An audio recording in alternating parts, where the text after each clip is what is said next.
जितने भी अब तक केसेस हैं उनमें कुछ ऐसा नहीं है और पहले भी अदालत से रिलीफ मिला है, तो अगर वो खुद गिरफ्तारी दे दें तो शायद ये माहौल बदल सकता है। लेकिन दूसरी तरफ सदीक जानी बता रहे हैं कि प्लान ये है कि वो 1-1.5 महीने फिर कभी किसी केस में कभी किसी केस में। आप क्या कहते हैं इस पर? चलता रहे, आंसू गैस के शेल चलते रहे और ये मामला भरी पड़ी है जिसमें बड़े पाए के लीडरान, इवन भुट्टो साहब की आप बात कर लें, बेनजीर साहिबा की बात कर लें, तो आपको यही तारीख मिलती है कि जिसने गिरफ्तारी दी है उसका कद और बड़ा हुआ है, उसको आप सप्रेस नहीं कर पाए। जिस तरह से अभी बात हो रही थी कि उसकी जुबान बंदी करने से फायदा कोई नहीं हुआ आपको।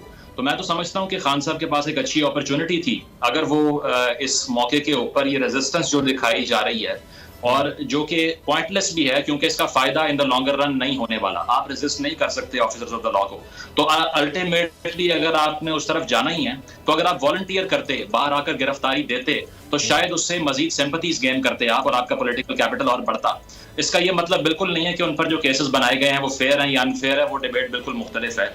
लेकिन खान साहब के पार्ट के ऊपर बात ये है कि अगर कोर्ट पेशी के हवाले से बात कर रही है तो इंटरिम बेल के लिए भी आपको पेश होना पड़ेगा।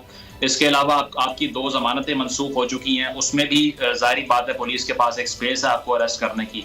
तो ऑब्वियसली जस्टिस पाकिस्तान के अंदर जो पुलिस जिसको इम्प्लाई करती है वो सेलेक्टिव ही रही है हमेशा से और वो तमाम केसेस में सेलेक्टिव ही रहती है।